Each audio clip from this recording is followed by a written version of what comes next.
Hello बच्चों, आप सभी का हमारे YouTube चैनल आइडियल देव क्लास टेस्ट में स्वागत है। बच्चों, आज हम आपके लिए विषय हिंदी लेके आए हैं जो कक्षा 8वीं का है और ये मॉडल प्रश्न पत्र है। और आपकी वार्षिक परीक्षा जो बोर्ड परीक्षा होने वाली है उसमें किस प्रकार से प्रश्न आएंगे, कैसे प्रश्न आएंगे आपको और किन प्रश्नों की तैयारी किस प्रकार से करना है, इस वीडियो के माध्यम से आपको बता रहे हैं। और ये प्रश्न आपकी वार्षिक परीक्षा के लिए बहुत ही इंपॉर्टेंट है। चलिए देखते हैं इसके हम वैकल्पिक प्रश्न 1 से 10 तक रहेंगे। प्रश्न 1 से 10 तक जो प्रश्न रहेंगे उस प्रत्येक प्रश्न के लिए आपको 1 अंक रहेंगे। जैसे इसका पहला प्रश्न क्या दिया हुआ है, माँ वीणा वादनी से तात्पर्य किस देवी से है। प्रश्न क्या है, माँ वीणा वादनी से तात्पर्य किस देवी से है। अ नंबर दुर्गा, माँ दुर्गा, ब नंबर माँ लक्ष्मी, स नंबर माँ सरस्वती और द नंबर माँ अन्नपूर्णा। बताइए यहाँ से सही आंसर क्या हो जाएगा आपका। इसका सही आंसर स नंबर का आ जाएगा माँ सरस्वती। वीणा वादनी से तात्पर्य किस देवी से है तो आंसर में आ जाएगा माँ सरस्वती। नेक्स्ट अगला प्रश्न है प्रश्न नंबर 2, नव के नव विहंग वृंद को, नव के नव विहंग वृंद को पंक्ति में अलंकार है। आपको यहाँ इस पंक्ति में कौन सा अलंकार है ये बताना है। अ नंबर यमक अलंकार, ब नंबर अनुप्रास अलंकार, स नंबर श्लेष अलंकार और द नंबर उत्प्रेक्षा अलंकार। तो इसका सही आंसर आ जाएगा अनुप्रास अलंकार। अनुप्रास अलंकार क्यों होगा, अनुप्रास अलंकार की परिभाषा क्या है। ये एक आपका शब्द अलंकार है और इसमें शब्द की जो पुनरावृत्ति होती है या शब्द के कारण चमत्कार उत्पन्न होता है, इसलिए इसे अनुप्रास अलंकार कहा गया है।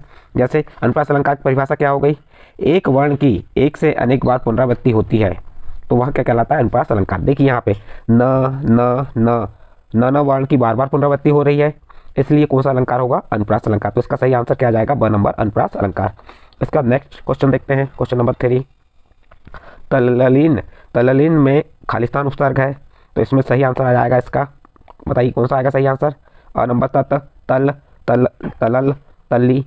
तो इसमें सही आंसर अ नंबर आ जाएगा तत्।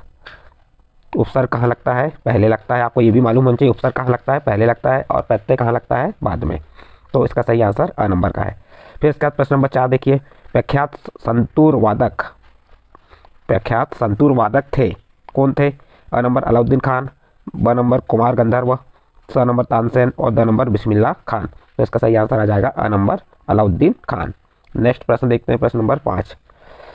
प्रश्न नंबर 5 में क्या कहा है, प्रभु जी तुम चंदन हम पानी खालिस्तान पंक्ति किस कवि की है।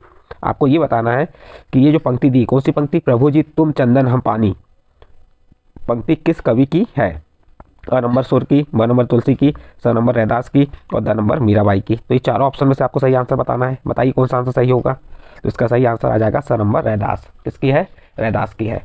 नेक्स्ट अगला प्रश्न, प्रश्न नंबर 6 देखते हैं। प्रश्न नंबर 6 में क्या दिया है, हृदय भर आना मुहावरे का अर्थ है। हृदय भर आना मुहावरे का अर्थ है।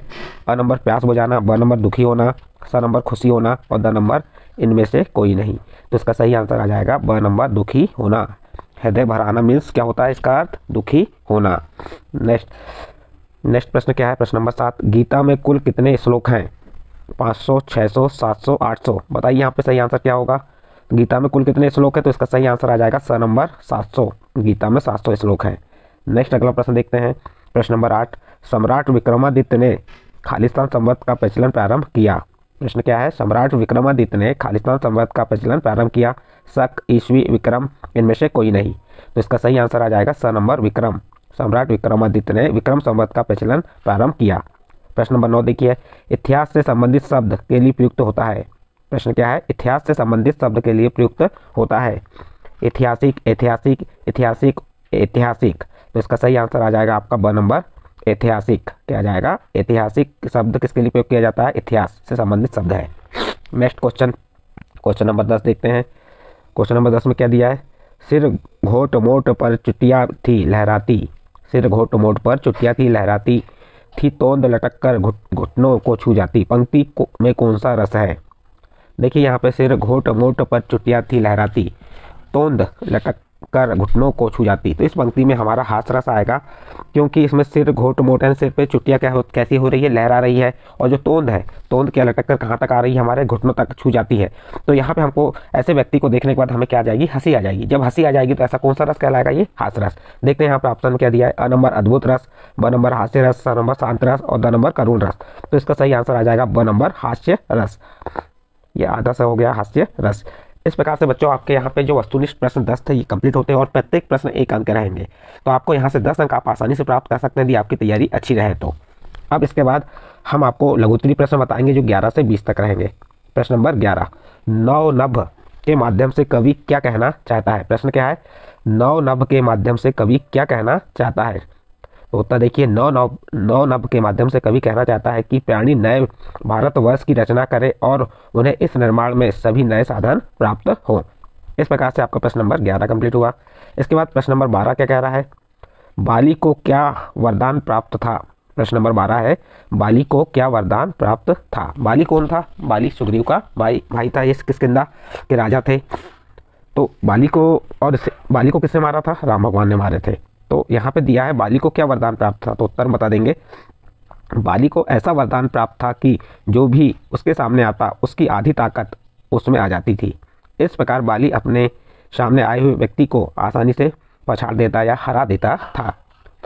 तो आपको इसका उत्तर पता चल गया। इसका उत्तर क्या है, प्रश्न था कि बाली को क्या वरदान प्राप्त था, आप उत्तर बता देंगे, बाली को ऐसा वरदान प्राप्त था कि जो भी उसके सामने आता उसकी आधी ताकत उसमें आ जाती थी। इस कारण बाली अपने सामने आए हुए व्यक्ति या शत्रु को आसानी से पछाड़ देता या हरा देता था।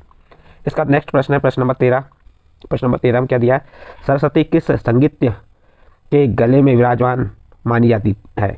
प्रश्न है, सरस्वती किस संगीत के गले में विराजमान मानी जाती है। तो उत्तर बता देंगे, संगीतज्ञ कौन थी, लता मंगेशकर के गले में सरस्वती स्वयं विराजमान मानी जाती है। जैसे कोकिला के नाम से जाना जाता है शौर की, जो अच्छे गीत गाने के लिए माना गया है किसे, लता मंगेशकर। तो संगीत किसको माना गया है, संगीत लता मंगेशकर के गले में सरस्वती स्वयं विराजमान मानी जाती है। अगला प्रश्न, डॉक्टर चंद्रा को सामान्य ज्वर के बाद कौन सी बीमारी हो गई थी। प्रश्न नंबर 14 क्या कह रहा है, डॉक्टर चंद्रा को सामान्य ज्वर के बाद कौन सी बीमारी हो गई थी। चलिए इसका उत्तर देखते हैं। डॉक्टर चंद्रा को सामान्य ज्वर के बाद पक्षाघात की बीमारी हो गई, जिससे गर्दन के नीचे उनका स्वांग अचल हो गया। इस प्रकार से आपका प्रश्न नंबर 14 कंप्लीट होता है। प्रश्न नंबर 15 क्या कह रहा है, मुफ्तखोरों के सरताज किसे कहा गया है।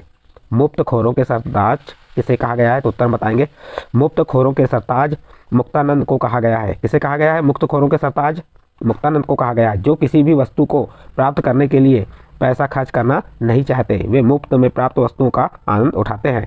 इस प्रकार बच्चों आपका यहाँ पे प्रश्न नंबर 15 कंप्लीट होता है। इसके बाद नेक्स्ट प्रश्न देखते हैं। नेक्स्ट प्रश्न क्या है आपका, 16 नंबर का प्रश्न है, पटना के पास किन किन नदियों का संगम हुआ है। प्रश्न है, पटना के पास किन किन नदियों का संगम हुआ है। तो उत्तर बता देंगे, पटना के पास गंगा, सोन और गंडक नदियों का संगम हुआ है।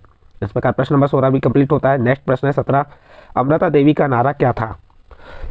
तो उत्तर बता देंगे, पेड़ों से लिपट कर वह कहती रही, सिर साटे पर रुख रहे तो भी सस्तो जाड़। यही अमृता देवी का नारा था, सिर साटे पर रुख रहे हो तो भी सस्तो जाए।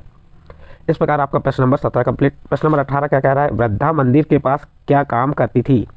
प्रश्न है, वृद्धा मंदिर के पास क्या काम करती थी। उत्तर बता देंगे, वह बूढ़ी औरत मंदिर के पास उसके दरवाजे पर फूलों की माला बेचा करती थी। वृद्धा मंदिर के पास क्या करती थी, वृद्धा मंदिर के पास फूलों की माला बेचा करती थी। फिर नेक्स्ट प्रश्न है, महेश्वर का प्राचीन नाम क्या है। तो आप उत्तर बता देंगे, महेश्वर का प्राचीन नाम माहेश्वरी अथवा माहिष्मती है। नेक्स्ट प्रश्न नंबर 20 देखते हैं। प्रश्न नंबर 20 में क्या कहा है, राजा के प्रथम 2 महलों में जो 2 लोग मिले वे कौन थे। प्रश्न क्या है, राजा के प्रथम 2 महलों में जो 2 लोग मिले वे कौन थे। उत्तर हो जाएगा, राजा के प्रथम 2 महलों में जो 2 लोग मिले उनमें क्रमशः 17-18 वर्ष का एक युवक और 19-20 वर्षीय अद्वितीय सुंदर कन्या थी। इस प्रकार से आपके ये 20 प्रश्न हैं, लघु उत्तरीय प्रश्न यहाँ पर समाप्त होते हैं। इसके बाद आपके दीर्घ उत्तरीय प्रश्न आएंगे, ये प्रश्न 21 से 25 तक रहेंगे। चलिए देखते हैं प्रश्न नंबर 21। प्रश्न नंबर 21 क्या कह रहा है, कवि माँ सरस्वती से क्या वरदान चाह रहा है।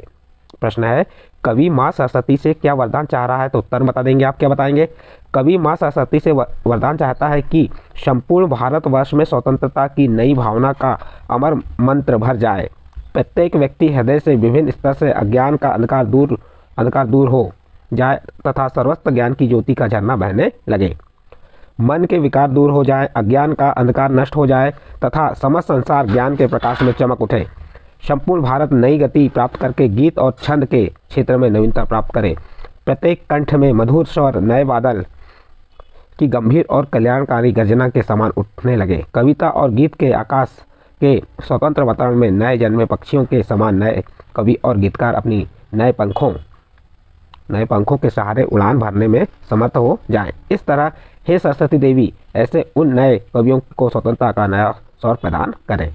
इस प्रकार बच्चों आपका ये प्रश्न नंबर 21 कंप्लीट होता है। प्रश्न नंबर 22 देखते हैं। प्रश्न नंबर 22 में क्या दिया हुआ है, चलिए देखते हैं प्रश्न नंबर 22 क्या कह रहा है। सामने वाले की आधी ताकत अपने में खींच लेने की शक्ति हमें सब में है, कैसे। प्रश्न ने कहा है कि सामने वाले की आधी ताकत अपने में खींच लेने की शक्ति हम सब में है, कैसे।